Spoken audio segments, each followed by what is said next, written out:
De diriger la subvention vers qui? C'est ridicule, honnêtement, c'est choquant. Il y a quand même une spécificité à l'Égypte, ce sont tous ces petits boulots qui permettent à certaines personnes de survivre. Et on en parlait au Rantaine, par exemple, ces pauvres balayeurs qui sont dans les rues, qui gagnent, j'étais même choqué parce que c'est un truc qui m'échappait, mais 43 livres par mois. Imaginez-vous. Ouais. Et puis on dit pourquoi... Et malheureusement, ils sont obligés de mendier. Voilà. On les pousse à mendier, vous voyez. Les gouvernements en Égypte, depuis 1981 jusqu'à présent, ils se sont habitués que le peuple ensemble, il se débrouille. Mais le gouvernement n'a rien à faire, que se plaindre. Alors là, quand on écoute le gouvernement, moi je dis, ils se plaignent à qui? À nous? On a ce problème, on a tel problème, et ce problème, et tel problème. Qui est supposé résoudre ça? Nous? Qu'est-ce qu'ils ont fait, ce gouvernement-là, depuis qu'il est venu? Qu'est-ce qu'il a fait? Autre que nous donner des leçons. Qu'est-ce qu'ils ont fait? Rien du tout. Qu'est-ce qu'ils ont fait pour les pauvres? Qu'est-ce qu'ils ont fait pour la classe moyenne?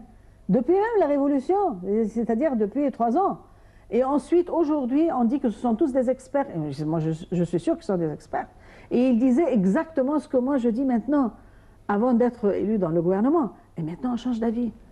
Mais qu'est-ce qui se passe? Mais c'est un cercle, là, comme vous me l'expliquez, c'est quand même un cercle qui part du modeste citoyen aux commerçants, en passant par les sous-traitants, en passant par la capacité productive du pays. Donc en fait, ce n'est pas seulement dire je donne 1200 aux plus démunis, c'est tout un système qu'il faut restructurer. C'est vrai, mais au moins, après une révolution, il y a des gens qui n'arrivent pas à vivre.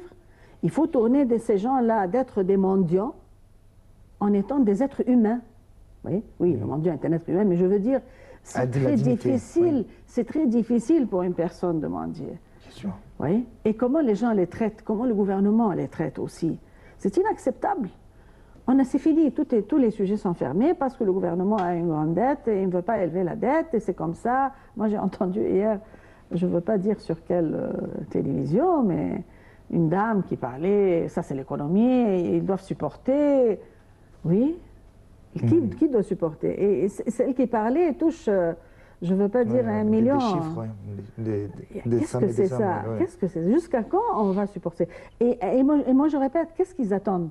Une 3e phase de la révolution? Le problème, c'est que cette phase, si vraiment elle a eu lieu, elle sera plus dramatique puisque ça sera une phase de la fin. Voilà. Et ça sera la fin, honnêtement. Non, mais FAIM. Je comprends, la famine. Mais je dis que ce sera la fin aussi. Parce que si jamais, jusqu'à présent, le message n'est pas bien reçu, c'est choquant. C'est choquant. Comment on ne trouve pas que le peuple égyptien ne vit pas en dignité? Il n'a pas le nécessaire. Moi, quand j'ai entendu hier que nous sommes le pays le 148 sur le monde de l'éducation et 128 en ce qui concerne la santé, c'est-à-dire dans les derniers, la queue. Et tous les experts qui touchent des milliards, c'est-à-dire les conseillers, les experts qui travaillent au gouvernement, et c'est pour cela qu'on leur paye des salaires assez élevés, comment ils n'ont pas pu résoudre tous ces problèmes? Et on va continuer comme ça, la santé, l'éducation, le transport, tout. Et de mendier, non seulement, on est tous des mendiants, honnêtement, même le pays. C'est-à-dire ces gens pauvres qui sont des mendiants, moi je ne peux pas les plaindre. Parce que même le pays, vous voyez, on fait ça à droite et à gauche. Ouais. Si l'on prend maintenant les théories économiques sur le minimum salarial, alors là nous avons plus été sur le socialisme ou tout ce qui est, donc on a fait un petit discours de gauche quand même, réformiste, et si on parle de l'économie capitaliste, selon en fait les libéraux, si vous voulez, le minimum salarial, s'il est élevé, en fait, est source de chômage et d'injustice. Écoutez, est-ce que la France est un pays socialiste ou capitaliste? Écoutez, c'est une économie de marché, c'est une économie libérale, un minimum de salaire. Avec une tendance socialiste. Voilà. Est-ce que les États-Unis, c'est un pays capitaliste ou socialiste? Capitaliste. Il y a un minimum de salaire, vous voyez. Ça n'a rien à faire avec socialisme ou capitalisme. Ça, c'est dignité et sécurité sociale, stabilité sociale. C'est-à-dire, moi, quand je dis je dois avoir minimum, c'est pas parce que je suis socialiste, c'est parce que je dois avoir une stabilité sociale. Si on a une stabilité sociale, on est un pays qui peut produire, avancer, vous voyez, des gens qui font du... Ça veut dire alors...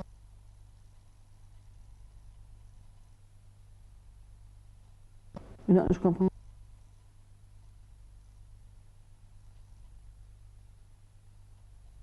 Par exemple, le taux, parce que selon les libéraux aussi, il faut que le salaire minimum soit comparable à la productivité. Donc si on a un salaire minimum... Ouais.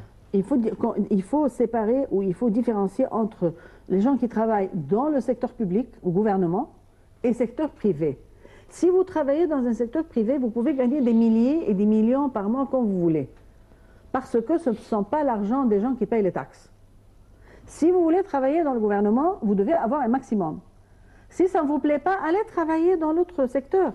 Mais vous ne pouvez pas travailler dans le secteur gouvernemental avec le pouvoir, parce que vous avez un pouvoir ici, à régler, à mettre des lois. Vous pouvez travailler là-bas et en même temps à être payé de l'argent des gens qui payent des taxes. Les gens qui payent les taxes, ils ne les payent pas pour vous donner des milliers par mois. Ils les payent pour avoir des services. Alors vous voulez travailler privé, allez-y et gagnez des millions et des milliers si vous voulez. Vous voulez travailler dans le secteur public, il faut comprendre que les gouvernements ou les pays ne sont pas riches. C'est les gens qui sont riches. C'est-à-dire, ce n'est pas le gouvernement des États-Unis qui sont riches, c'est le peuple américain qui est riche. La même chose en France, la même chose en Angleterre. Alors, parce que les ressources du gouvernement sont limitées. Vous avez des taxes, vous avez des revenus, etc. Mais le secteur privé, vous pouvez gagner comme vous voulez. Moi, quand je parle de maximum de salaire, je parle et minimum de salaire aussi. Je parle pour les gens qui travaillent dans le secteur public et gouvernemental. Pour le secteur privé, moi, quand je dis 1200 pour le secteur gouvernemental, pour le minimum, peut-être dans le secteur privé, ça peut être 3000. C'est différent.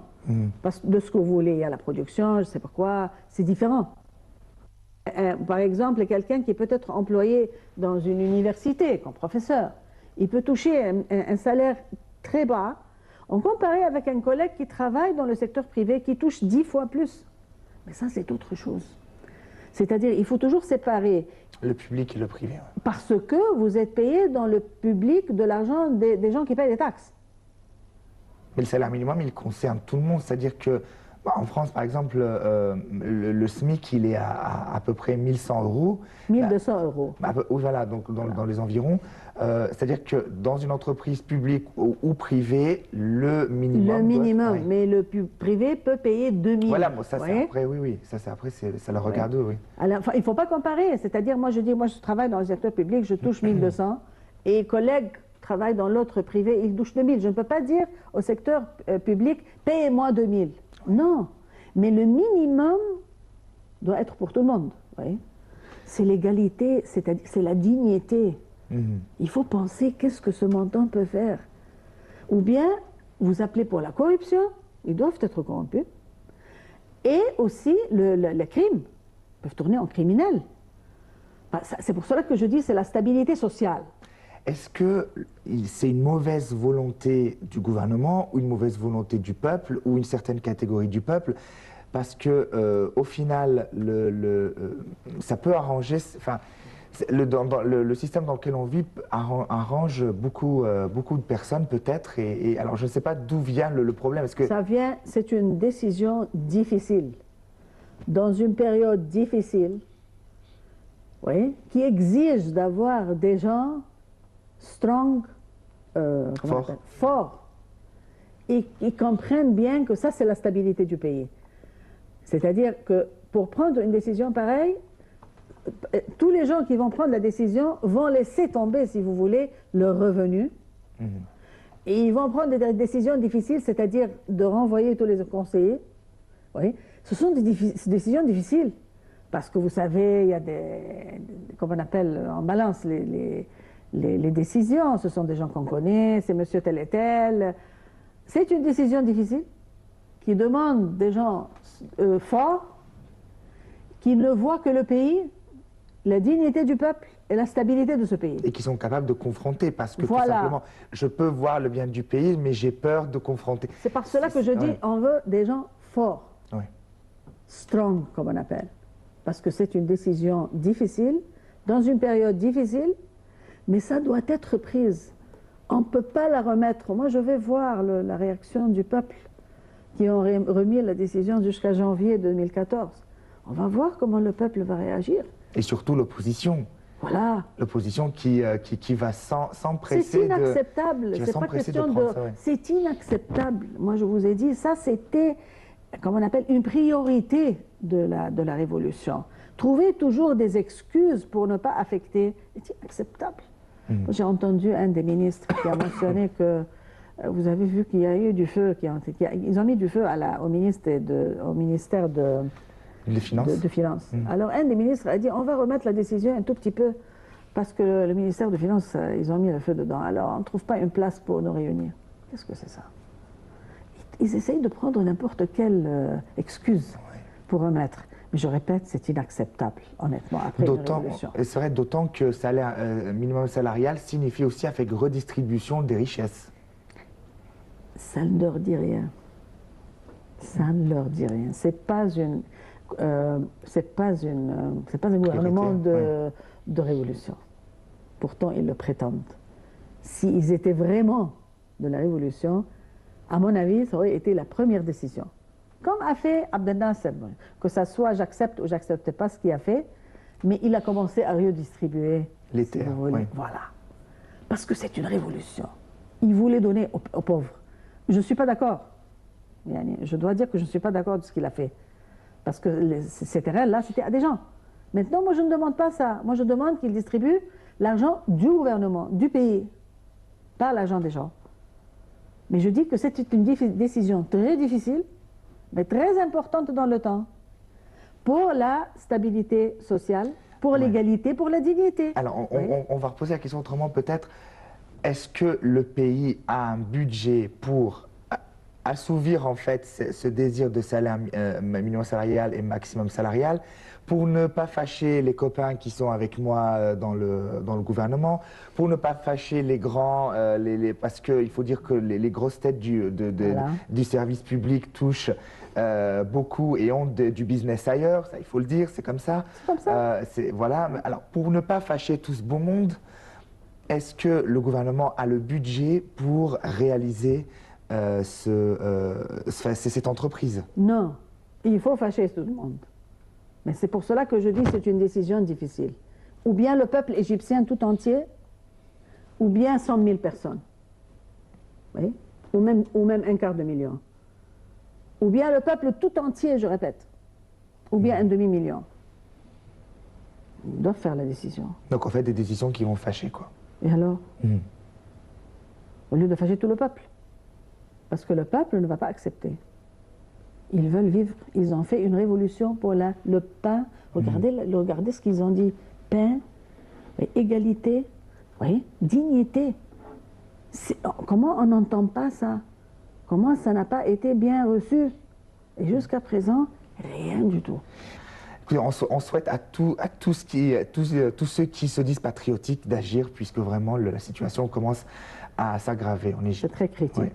Merci Dr Bassam Fahmy, experte en économie et en finance. Merci d'avoir été avec nous pour ce sujet assez difficile et avec un présentateur assez difficile aussi parce que j'ai la voix qui est cassée.